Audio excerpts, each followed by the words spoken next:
There's loads of great stuff in this episode, but listen, before we get going, I would love it if you could subscribe, but as well as that, just hit the notification bell as well, because as soon as there's a new episode or something fresh from all of us, you will get it first.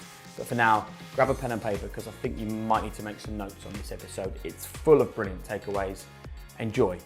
Here we go. Please welcome to High Performance, the founder of Tropic Skincare, Susie Ma.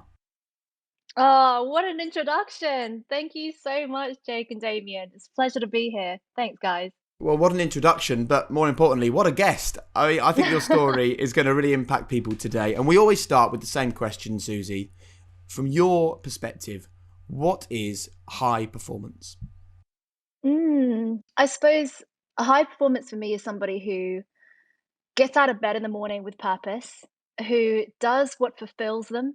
And, high performance doesn't have to relate to success in terms of financial means. It means that you are living your best life and taking every moment as if it's your last and feeling that sense of fulfillment at the end of each day.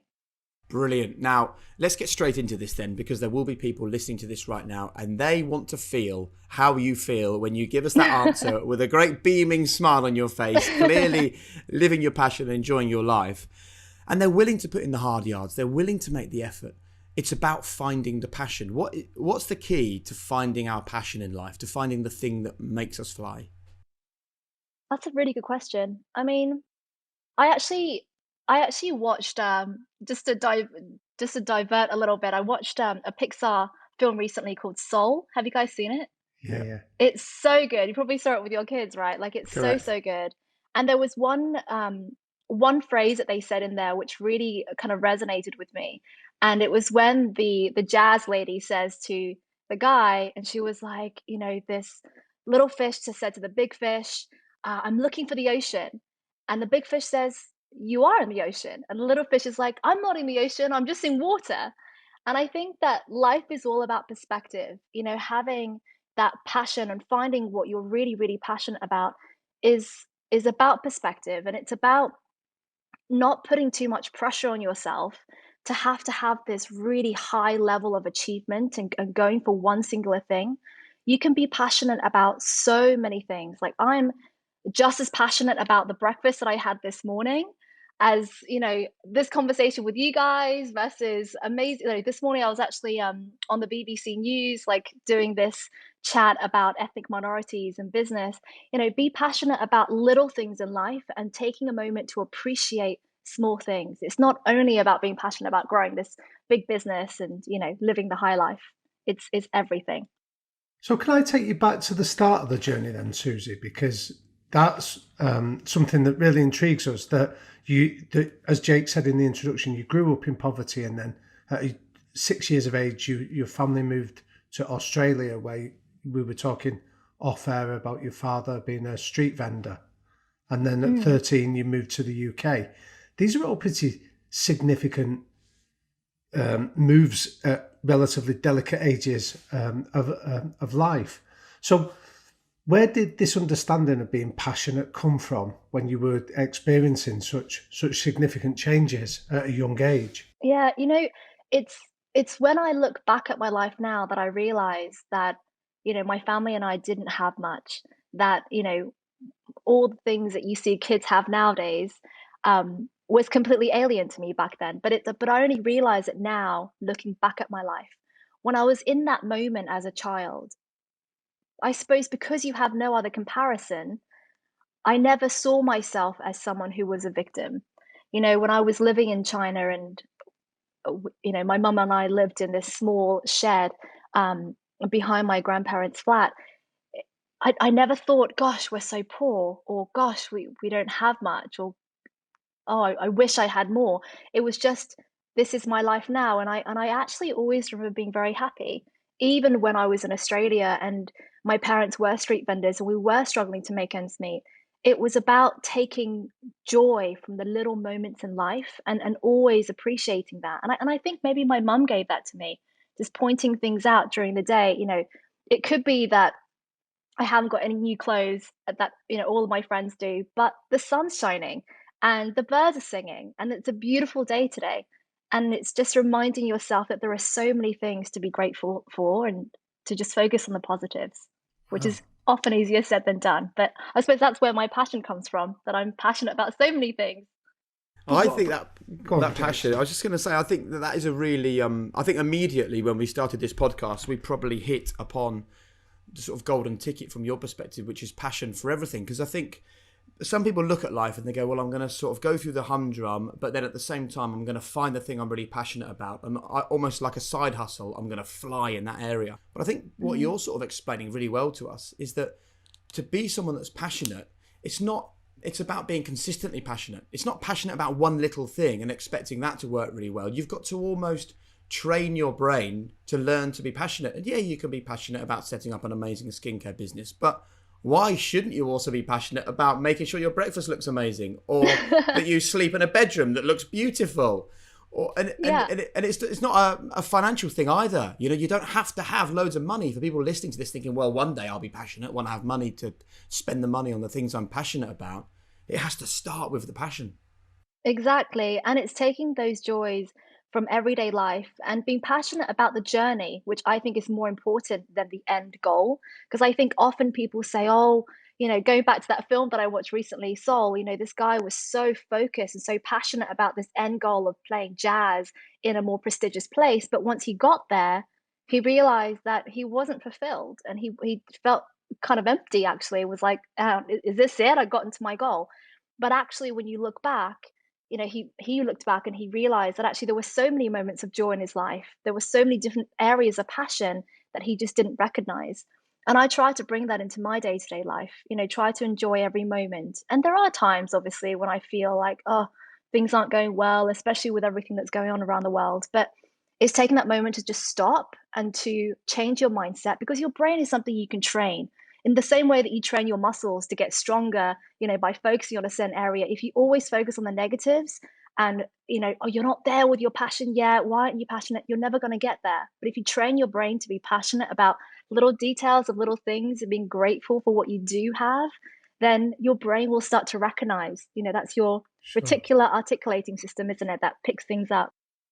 So, Susie, though, if I can take you back to that childhood and that passion and that innate optimism that you developed, how much of that helped you when you were going into, say, new schools in quite diverse cultures where you were always going to be the outsider? How much was that a survival skill, and how much did it help you? Yeah, I actually, I actually counted that I'd been to 10 different schools when I was a kid.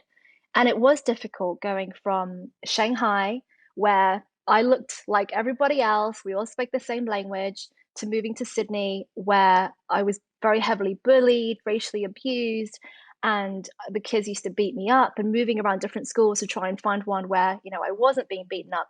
It was really difficult. And, I'm not always this I haven't always been like super passionate and loving life in every moment. But there were times when I was a kid where I became a bit of a recluse, where I was trying not to be seen, where I felt like if if I was noticed, people would realize how different I am, how different I looked. That I couldn't speak English back then, and so I tried to go into my own little shell. But I always had this, like I've always had a great imagination, and I always used to love reading and take myself away. So Roald Dahl was my favorite childhood book growing up when I learned how to read English. I used to love Goosebumps as well. So I used to just sit there and daydream and imagine that I would be somewhere else in the world doing something fantastical and incredible. And I think as a child, that was what got me out of that negative reality that I was in.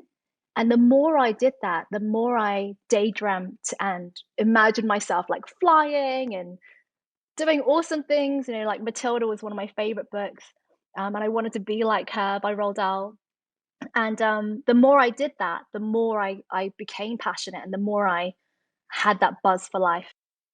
Isn't that, though, the same things that have made you successful, Susie? Because I think that when we're children, right, we call it daydreaming, and when we're adults, we call it being ambitious. Mm. But they're actually exactly the same thing. When my daughter sits there and she goes, "Oh, after school today, Dad, I imagine if we just flew to the moon." right? When you get older, you realise that's not possible, but you do sit there and go, oh, imagine if I created a business that turned over £100 million a year. That's still a daydream, right? But it's actually, when we're older, we go, yeah, great, you're full of ambition. So I think that maybe that period gave you two crucial things. It fired up your ambitious side, or your daydream side, if you want to call it that, but also, as important, it got you to realise that you're powerful, you're strong, you're resilient. So all this crap can come your way, and it doesn't derail you. I think maybe that's a really crucial period in your life then for where you are now. Do you think? I think so. And, I'm a big believer in what doesn't kill you makes you stronger. And I'm also a big believer in that things happen for a reason. That sometimes we will face things where we think, why me? Why is this happening? Why are these kids bullying me? Or why is this not working out for me? And it's working out for everybody else. But I do think that something will click in your brain. And I think that every single successful person who feels truly fulfilled have had to lose something in the first place. Because in order for you to feel happy and fulfilled, you've got to know how it feels to be unfulfilled and unhappy in a way so that you can really appreciate the good stuff when it comes to you. And I think having not had much when I was a child, and having, I suppose comparatively to my friends when I got to Australia, realizing that I didn't have much made me appreciate all those amazing things that then came my way so much more. And that's why I started to find my passion in everything, because it was like everything is amazing. And there's blue skies in the UK, in Brilliant. Australia. Yeah. So what was it then that gave you the confidence to then start to stand out, Susie? Whether this was academically or whether it was as an entrepreneur, what was the trigger that gave you that took you from being a relatively daydreaming recluse to being somebody that then had that confidence to step out? So in terms of my studies academically, I suppose having an Asian background with Chinese parents who, I was born under the one-child policy. So I felt like my parents had one shot to make sure that I was good. And they poured a lot of, resources and pressure to try and ensure that I had a good understanding of the importance of education. So that was like drilled into my brain from day dot. So because of how I was feeling with my peers when I was a kid in Australia, I mentioned I did go into my own little shell, and I did bury myself in books, both fictional and non-fictional, and I buried myself in my studies. It was something that I spent a lot of time on. I was very good at because I'd spent a lot of time on it. And so academically, I've always been quite confident in my own abilities. And I think that, again, it's a good thing that's come out of a bad thing that came from because I didn't have many friends when I was growing up in Australia. I didn't go to all the extracurricular activities and have parties or anything to go to. So I just focused on my studies. And then in terms of, I suppose, other confidence from the business side, it probably came from inspiration from my parents and inspiration from my grandparents who, when they were faced with adversity and various issues, my grandma, when I was growing up, I used to hear the story of my grandma trying to help her kids get out of China and start a new life somewhere else in the world. And her goal was to send all three of her children abroad, and she had no money. And so she decided to start up her own business. And her business was going to be something amazing, something new, something that Chinese people couldn't get at the time. And she realized at that time that the Western trend of wearing ties was becoming increasingly popular in Shanghai. And she saw all these like poor Chinese men trying to dress up really nice, but they all had the same poor quality tie. And she was like, I can make some ties at home. So that's what she did. She made ties and she hustled them at bus stops during really busy commuting hours and sold ties.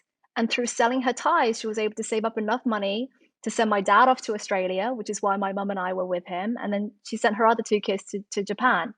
So hearing those stories when I was growing up made me realize that actually anything is possible if you really put your mind to it. And that's why I started my business, with the inspiration from stories about my grandma and even how my parents made it to the UK and started hustling and making their own way in life.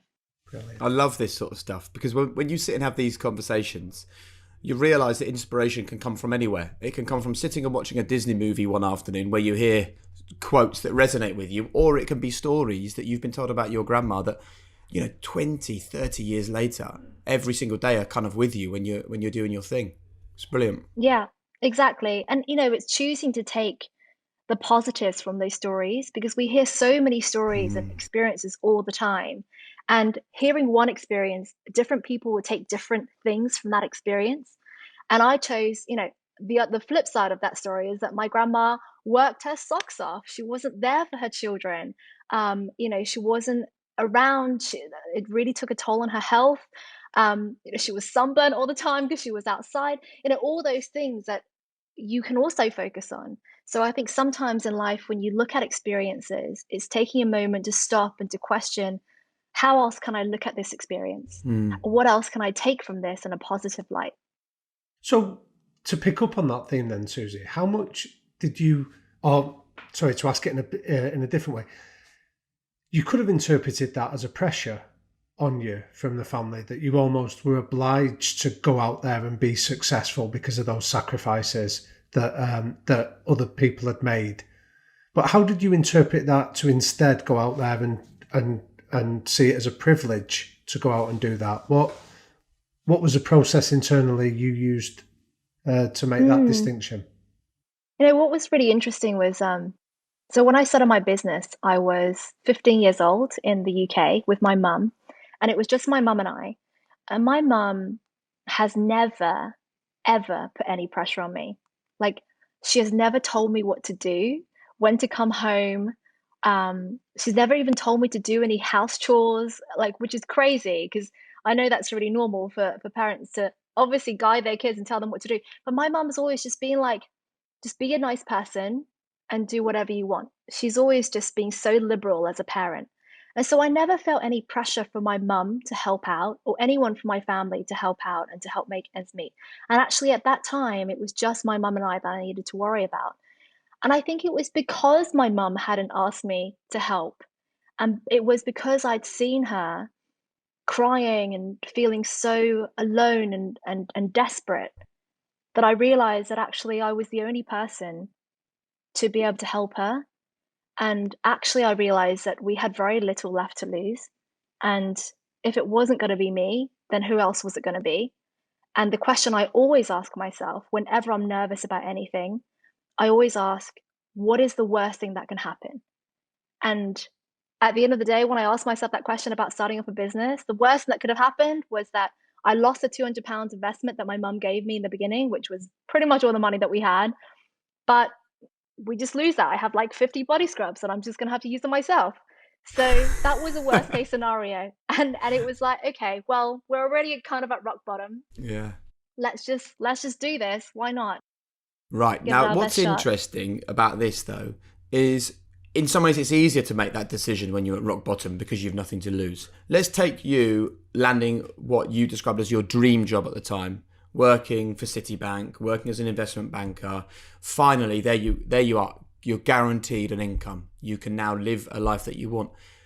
Now, you still make the decision to throw that job in the bin to pursue your true ambition of being an entrepreneur and setting up Tropic.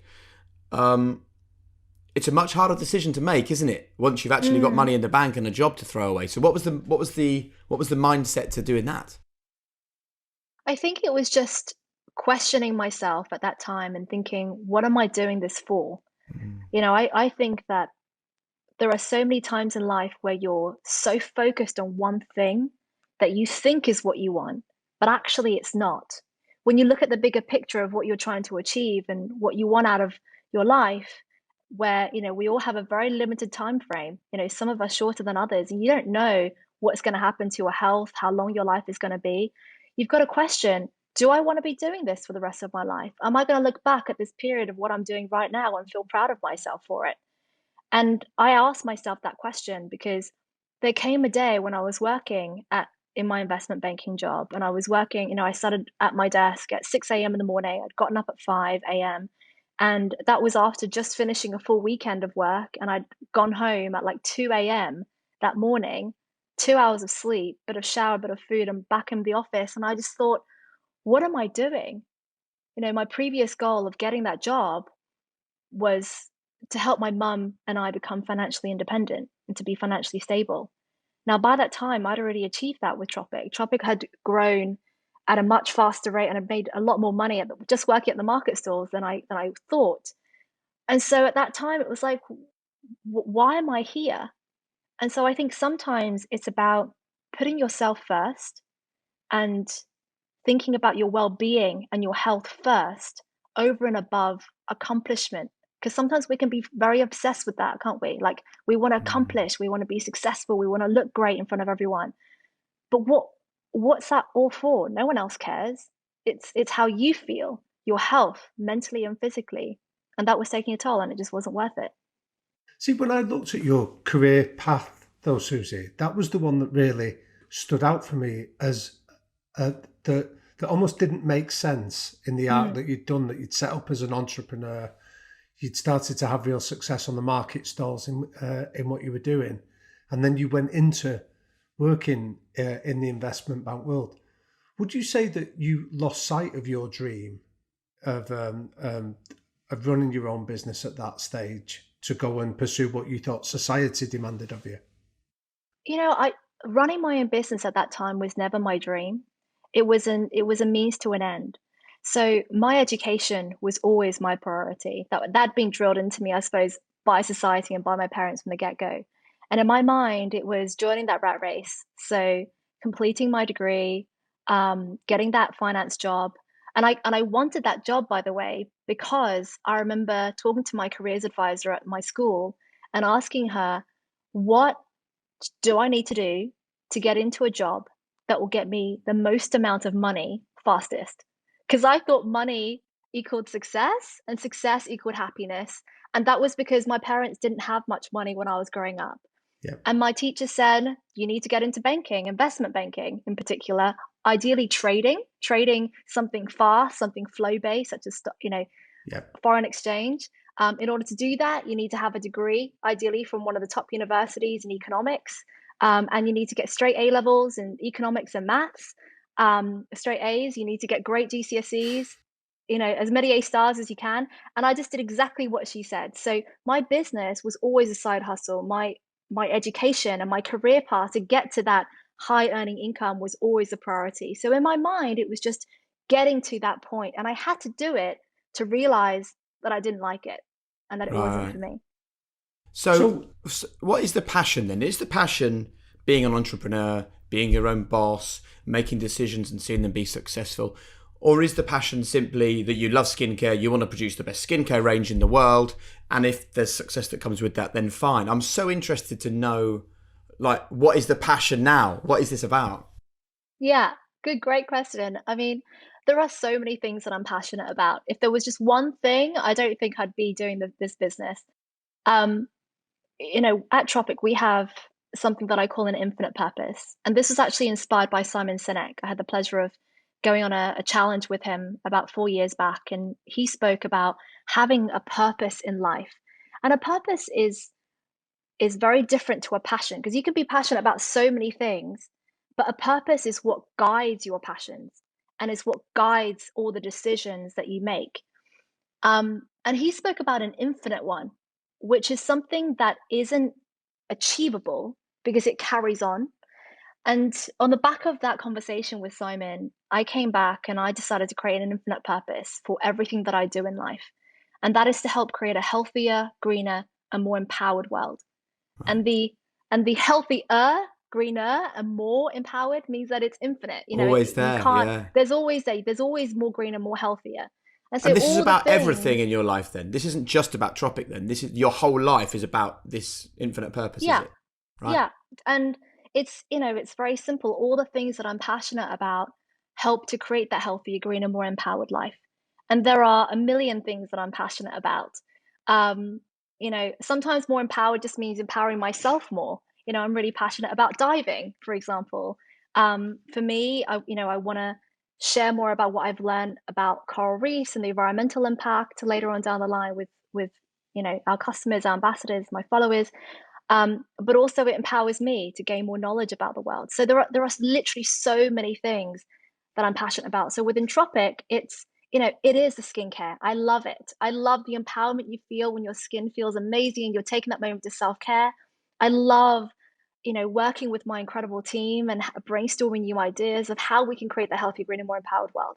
I love developing new products. We're just about to launch a refillable range for our core skincare line and how to reduce our plastic waste. I love coming up with new colors for lipsticks. And, I love opening up our new school that we did last year in Cambodia, funding days of education, creating a greener planet through all the carbon emissions that we offset. So many things that I'm passionate about. And I suppose my business is just a vehicle having that infinite purpose that drives all those passions together. So, if you were listening to this, then Susie, what advice would you give to our listeners in identifying their own infinite purpose? I think about the kind of life that you want to lead, because what you want to do ultimately in your life will really determine what fills your cup. Because not everyone wants to have a really big, profound, infinite purpose. It's not what drives them. For so many people, their children are their infinite purpose. They want to make sure that their kids are happy and safe, and they don't want to have like a big, crazy career where they're away and they're super successful and they're multimillionaires, because ultimately they're not filling their cup of their, looking after their kids and being a great mom or great dad or whatever. So really kind of look deep within yourself on who you want to be, who, when you're on your deathbed and your kids and people are talking about you and saying, oh, so and so's life, what do you want them to say about you? How do you want to see yourself? And then work backwards from there to figure out what your infinite purpose is. Susie, man, you've got my brain racing in a good way, in a really good way. And it's so funny that you should sort of mention children at that point, because I was sitting here and I've written down infinite purpose and quite a few other things on my notepad in front of me, and I was thinking about this podcast. What is the infinite purpose of the High Performance Podcast? And it's to make everyone realise that there is even more they can do with the right mindset. I hope that's infinite enough. Even more. Yeah, absolutely. Yeah. But then I was thinking about my wife, who I'm in my study. She's flitting right now between two rooms. She's got a 7-year-old in one homeschooling. She's got a 5-year-old in the other homeschooling. And I thought, if I said to her now, what's your infinite purpose? My fear is that she would think, are you putting more effing pressure on me? I'm trying to homeschool 2 kids, make sure they get fed and watered, and you want me to now tell you my infinite purpose? But I think that is enough of an infinite purpose to make my kids have a better day every day. Is probably what she would come back to. And actually, for people listening to this, don't feel that it's so much of a challenge, an infinite purpose, that you can't ever live up to it. That is enough, isn't it? It could be as simple as living a healthier and happier life with my family. Yeah. It could be that. It could be, for most of us, that's ultimately what we want. We want to be healthy, we want to be happy, and we want to be surrounded by our loved ones. It could be as simple as that. The healthier, greener, more empowered is a part of Tropic, really. And now it's a part of my life because, Tropic is a huge part of my life. And so it doesn't need to be anything as grand as that about changing the world. It's just what fills your cup. And I say fills your cup because ultimately what we're looking for is fulfillment. And once you figure it out, once you figured out what fills your cup and what gives you fulfillment, then everything that you do that helps towards filling up that cup, take a moment to appreciate it and to realize it and to acknowledge it. Because practicing that gratitude and practicing that appreciation for your life is, I think, what is ultimately the most important thing. Because for a lot of people, I think they chase something that they're never going to be able to get because they achieve one goal and they're on to the next and they're on to the next, and it's just never enough. You're so inspiring. You are so inspiring. Thanks, Jake. Wow. Likewise. But if you went back to that period then in investment banking, because that's got a reputation of being pretty toxic and highly competitive, and it's focused on money and rewards and outcomes and things like that, Susie. I'm fascinated at what stage in your cultural journey there did you decide this is just wrong for me, and then the courage, as Jake asked you, to then say, I'm going to walk away from this. What was the thought process? Because I can imagine there's lots of people listening to this that are maybe doing jobs that don't fill their cup, but they almost feel that it helps them achieve a means to an end. Would you explain to us about that courage to then, first of all, Sure. recognize it and then step away Yeah. from it? I think, really importantly, first and foremost is I'm not actually, in contrast to what I always talk about, I'm actually not a very big risk taker. I always like to have a backup. And actually, I didn't walk away from my job at Citigroup without having a proper backup. So I actually applied for the apprentice during my job as an investment banker because I also believe in going for as many opportunities as you can to spread your risk. Don't put your eggs all in one basket. Go for lots of different opportunities. And I did. And I knew that I had got onto The Apprentice. I knew that I was ready to go on the show. And I knew that even if I didn't win, or if I didn't get the investment, it doesn't matter how far I go, I would still be able to be on national television, which would mean that I would have some exposure for Tropic. So it was going to be a win situation for me. It wasn't so much of a Right. risk. And that's really important advice, that if you are not happy with something that you're doing and you want to leave your job because you're desperate to do something else, don't just quit your job cold turkey and go out there and start looking. Start looking while you're in your job. You have the weekends, you have the evenings. That's why I pursued my degree and my educational academic path. I still did all my GCSEs. I did my A levels, I did my degree, I got my job. At the same time, I spent evenings and weekends doing my business, had two paths going at the same time. I never, ever, ever put all my eggs in one basket. And that's really important because you want to make sure that you have options in life.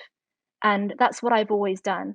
And it's until you have options in life that you can pick and choose and think, actually, do I want to be on The Apprentice and film and potentially boost my business and get an investment from Lord Sugar, or work in this job that I really, really don't enjoy? Then you can make that easy choice. Yeah.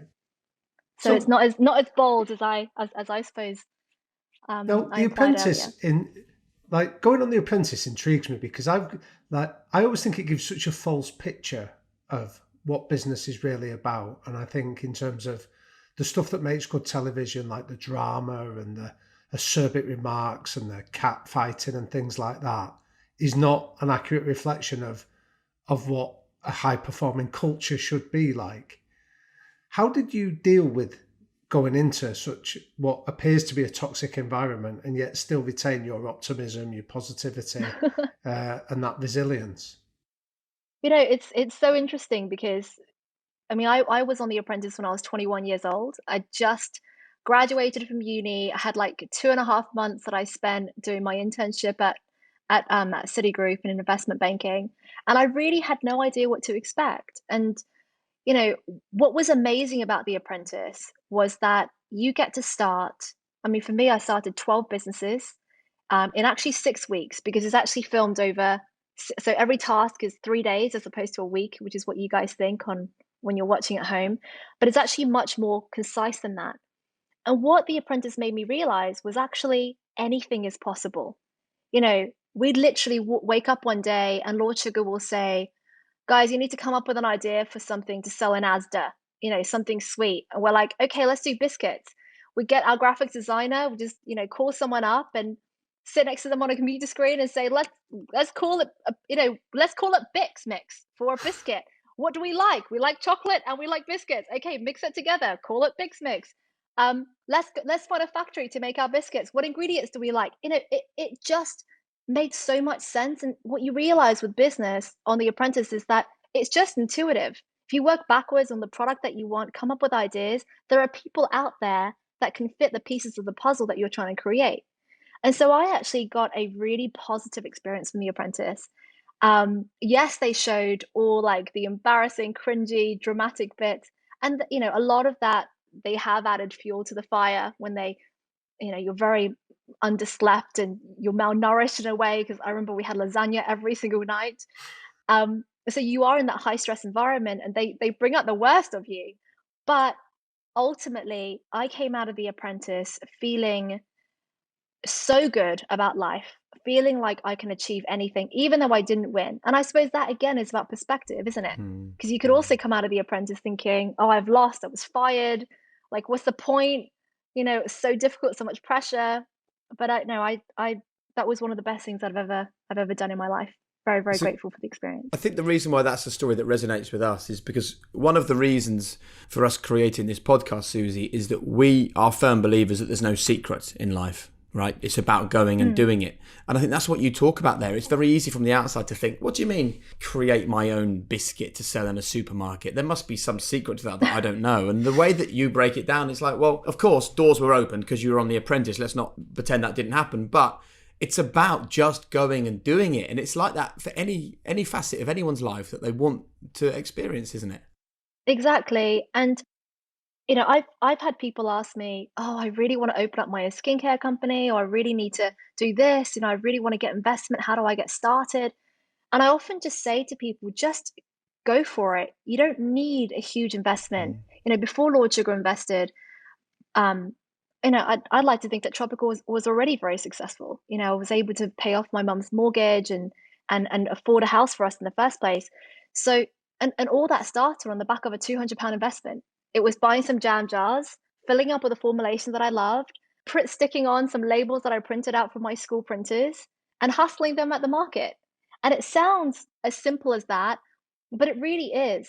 And yes, there were days where I made no money. Of Mm. course, there were days where it didn't work and my jars were leaking and my customers were unhappy, but you overcome them and you keep on trying. And starting a business doesn't have to mean that you've got to have your business plan all sorted and figured out. You don't need to have investors and a whole army of people. You can start very basic.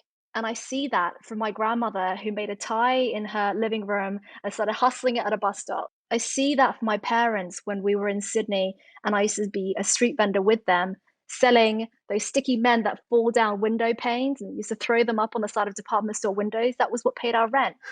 And I replicated that at the market stall at Greenwich when I was 15. You can be very scrappy in how you start. And when you're very scrappy with very minimal investment, there's very little to lose. And sometimes it's just giving it a shot, Mm. having the guts to just go for it and seeing what the worst will be. Amen. Can you tell us what you've learned from Lord Sugar? Um, so Lord Sugar and I are very, very different, but I have a huge amount of respect for him and the way that he challenges and has his conversations. So he's incredibly blunt, incredibly honest, incredibly forthcoming. And that's one of the biggest lessons that I've learned from him, that sometimes you don't need to give so much of your time in a conversation to skirt around the subject. You can just be very forthright and saying, this is the problem, Mm. not happy, what you gonna do? Whereas I would just be like, oh, hey guys, so Yeah. I've seen this, and maybe we can, I'm not all the way to Lord Sugar, but I'm definitely somewhere in between now. So I think Lord Sugar's approach in life saves a lot of time. He's incredibly honest, and he's gained a lot of respect from his honesty. So I think the biggest lesson that I've learned from Lord Sugar is just to be more forthcoming and just to Mm. be more, you know, open and honest and blunt sometimes. I wonder whether that comes from him just absolutely believing what he's saying, basically. There's a really good book, I don't know whether you've read it, from Bob Iger, who is the CEO of the Disney company. And one of Mm, his big phrases is innovate or die. He was the guy that decided to rip up all the contracts with all the distribution arms and create Disney Plus. And the board mm, were like, what are you talking about? That's guaranteed income. And you want to just go and set up this new OTT provider? They've done it and it's a huge success and it's transformed their business. But he says in the book that one of his superpowers is only making decisions and only saying things he absolutely believes in. Because that way you can't be unpicked, you can't be found out. Because even if it goes wrong, you can just go, well, do you know what? I totally believed what I said and the decision I made. And I wonder whether that maybe Lord Sugar is at a point in his life, particularly with the age he's at and the experience that he has, where he's just like, do you know what? I don't care how you react or what you think of this. I believe it so wholeheartedly that I'm just going to tell you what I think. And yeah, maybe that is a superpower. I love that. Yeah, he's incredibly confident. And I think that confidence has definitely rubbed off on me. And I think there are often times when we self-doubt, isn't it? Like even when we are 100% sure and we know that what we're saying, what we want to Mm. do is absolutely correct because we've done our maths, we've figured it out, we've thought through everything. But when someone challenges you, you're suddenly like, oh, actually, maybe I am wrong, even though you know you're not wrong. And so I'm definitely a lot more confident from Lord Sugar, inspired by him. It's great. So what have you learned about scaling up your business from him as well then, Susie? Because it sounds like from starting on those market stalls at 15 that you were designing, you were producing, you were marketing your product, and yet now you've had to, by its nature, start devolving responsibility and trusting other people to come in and do a job with the same passion that you did. What have you learned about letting go? I think, Tropic has grown at a rate that I think neither Lord Sugar and I could have ever imagined or anticipated in the beginning. And I suppose I meet up with Lord Sugar about once a month and we go through the figures. He's interested in knowing, the profit levels, our margins. He's very, very savvy when it comes to finances. And actually, the accounts and the financial side and the tax side is the part of the business that he manages. And I'm the one who has to come up with the future growth plan and what we are going to do in terms of new product development, etc. And we've always just focused on doing the right thing, that infinite purpose that I mentioned to you before, about how we can be better for our customers, better for our ambassadors. How can we make our products the best ever in the most eco-friendly way?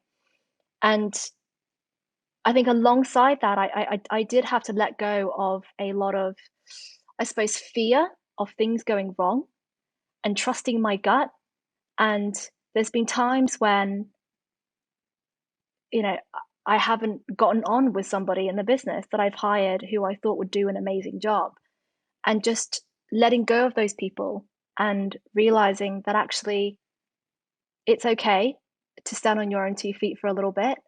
And the business is not going to fail tomorrow if this person isn't there, and you can carry on. So I think a lot of it is just focusing on the right goals for growth, not about monetary or profit goals, but about doing the right thing, because the money will come and the profits will come if you focus on doing the right things for your customers. And then just not having that fear of failure and letting that go. So one of our previous entrepreneurs, Holly Tucker, that we interviewed, had a great line, Susie, where she said that it's better to have a hole than an arsehole in your business. Right, that I thought was... I love that. So what do you look love for when you recruit somebody to be part of Tropic Skincare? What are the characteristics of somebody that's going to fit into your culture? In the beginning, when I was first recruiting people, because I've come from a very academic background, I used to always say, oh, I need someone with a degree. I need someone with, proper years of qualification or whatever job that they're doing. And over the years, time and time again, I have been proven absolutely wrong. It's not about their qualifications. It's not about how much experience they've had in XYZ. It is just about their X factor of passion and grit and that common sense. And that's all I look for. So I try to get to know the person and what they're interested in, what they like, and hire them just on a hunch, on the back of how I feel about them in my gut. And I often get it wrong. Don't get me wrong. I love that phrase. It's better to have a hole in your business than an asshole, because I've certainly had plenty of those. And being honestly, like being a young female, being a young ethnic female actually in business, it's sometimes difficult to be taken seriously. If you're hiring in your standard, I don't know, like a more senior position in the business, they tend to be people who are older, who generally are male, white, and they come in and they think that they know better and they don't understand your vision. And it's difficult to, even in that initial conversation, you think they have that X factor, but it could be that they're just not on your wavelength. They don't have that right level of respect. So even though I think I've gotten better in judging people, I still often get it wrong.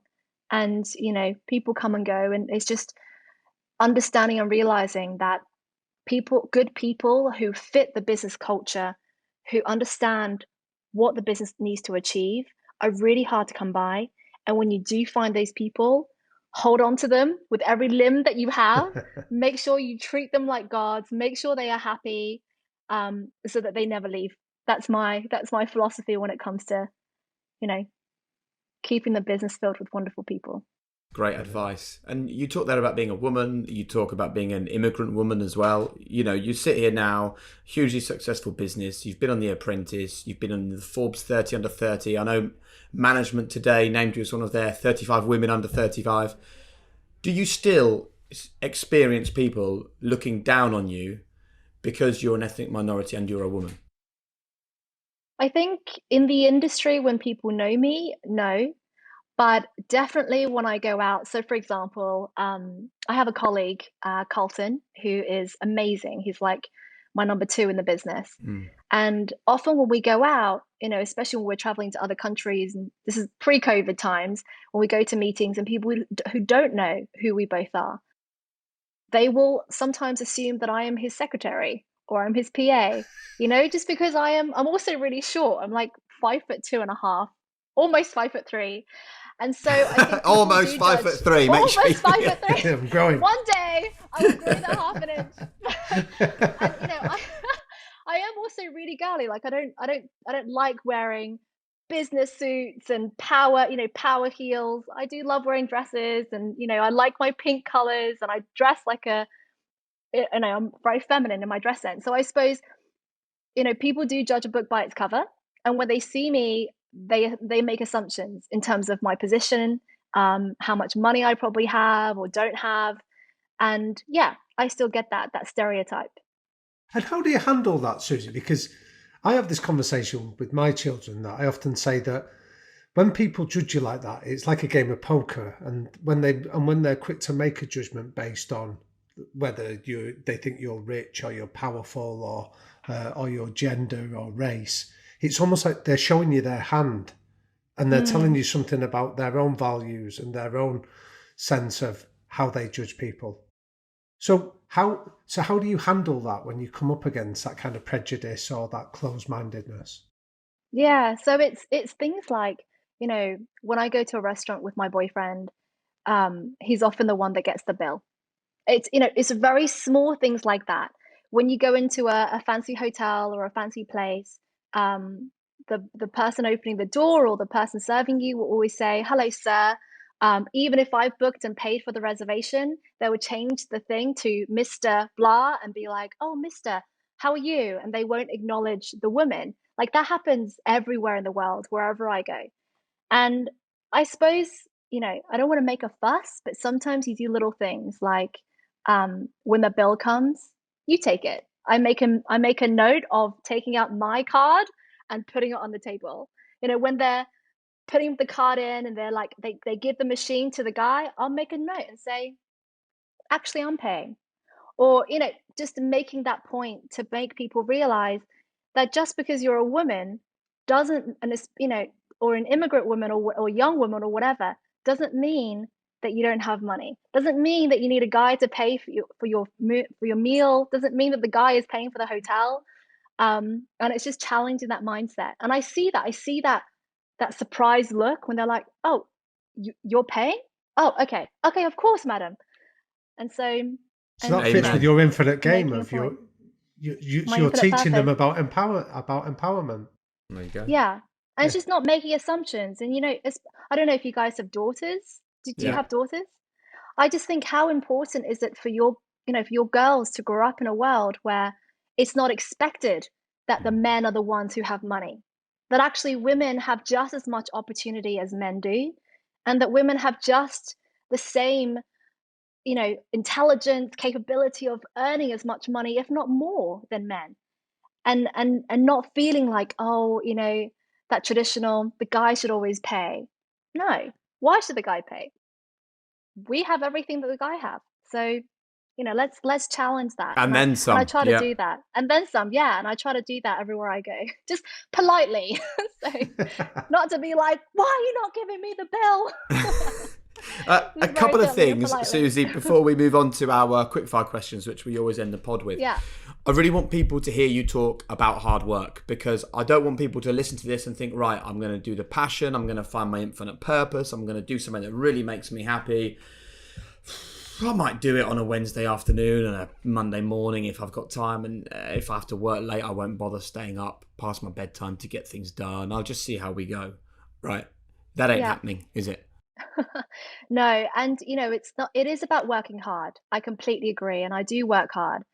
But it's not always about just working hard in terms of putting in the hours.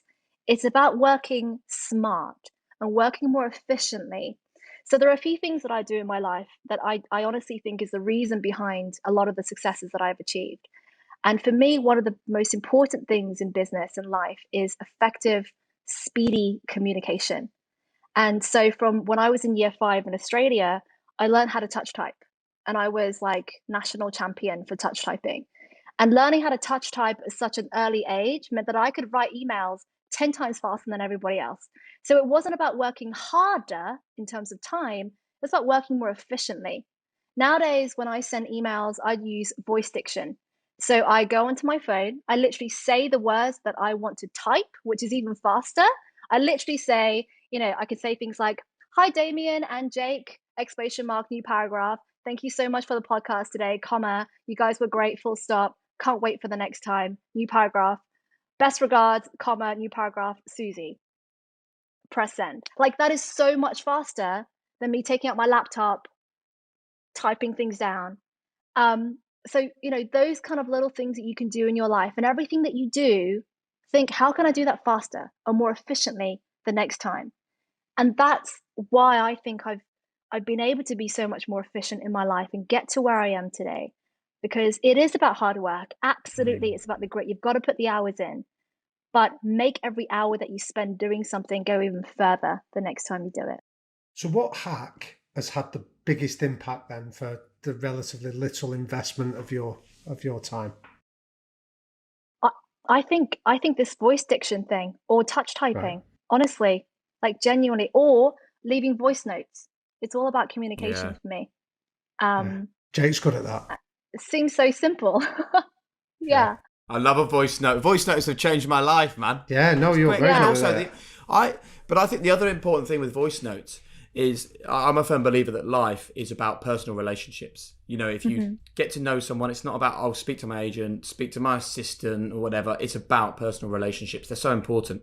And the number of times that I've come a cropper on WhatsApp, text, email, because I've typed something and I'm basically saying, this sounds okay, Jake. And they've read it as, this sounds okay. yeah. And I'm like, oh, I didn't mean that. So voice notes now, like we had an issue with the family at Christmas because of lockdown and who was going to see who. And I put a message in the family group. It didn't go down well. It was, and what I said was, well, they were basically arranging it. And I said, we've made no plans. And everyone read it in my family as, well, we've made no plans. As in like, you lot are and we're not. So I had everyone on the phone to me Oh, going, why are you offended? Why are you upset? We haven't. And so from that moment on, I said, right, family, we're a voice note family now because you can't mistake tone of voice or intonation. And I think it's such an important way of communicating with people it because is. you shouldn't be And hiding.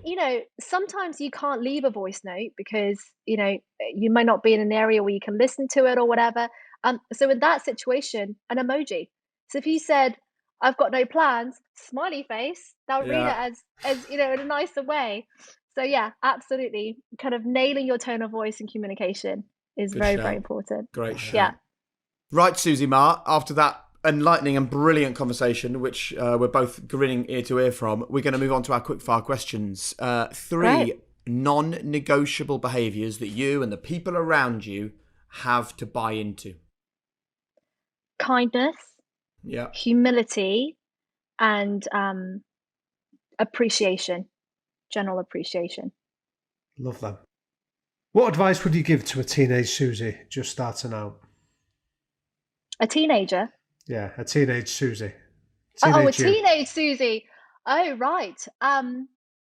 Care less about what other people think. Just do you. Go for it. Amen. How important is legacy to you? Yeah, very important. I want to know that my life was worthwhile and that I put my brain and my body and all the things that I'm so blessed to have to good use to make the world a better place than I found it. And what's your one golden rule for living a high performance life? Be grateful always Wonderful. and take Well, time to stop and be grateful and really consider it.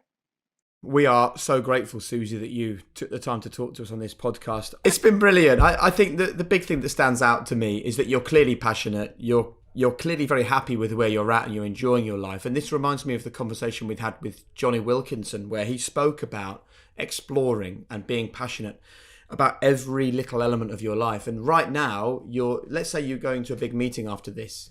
You're not thinking about the meeting. You're totally engaged in the conversation we're having. You're totally passionate about this. When this is over, then the passion comes to the next thing. And I think that's a really good learning for people. And I think the other thing that stood out from me today is you've clearly realized that life is a choice, whether it is having a positive mindset, deciding you want to set up your own business, taking advice from others. It is a choice. And I think once you really realize everything in life is a choice, life looks very different, doesn't it? Yeah, exactly. And you're in control, and it's realizing that no one else is going to make your life better for you, that you need to get yourself out of a situation that you may or may not be happy in. And ultimately, you have so much more control over your life than you might realize. And just to take those risks, take those opportunities, and go for them, and ask yourself, what's the worst that can happen? Because once you ask yourself that question, you might realize that that's the push that you need to go for whatever it is that you might want to do. Wonderful. What a way to end. One final question. What was your grandma's name in China? So I call her Wei Po. Wei Po. Wonderful. Wei Is she Po. still alive? Yeah. She is still alive. She's 94 years old. Oh, I She's love it. amazing. She's Well, amazing. listen, we're sitting here having a conversation on Zoom because of lockdown, talking about business, life, and infinite purposes. And I think Wei Po is a very big reason why we're having this conversation today. So thanks to you and thanks to her as well. Definitely. Thank you so much, guys. It's been such a pleasure. Thank you. Thank you, Susie. Please hit subscribe, hit the notification bell, give us a thumbs up, leave a review, but somehow get involved with the High Performance Podcast and become part of our growing community. Thanks for being part of the adventure.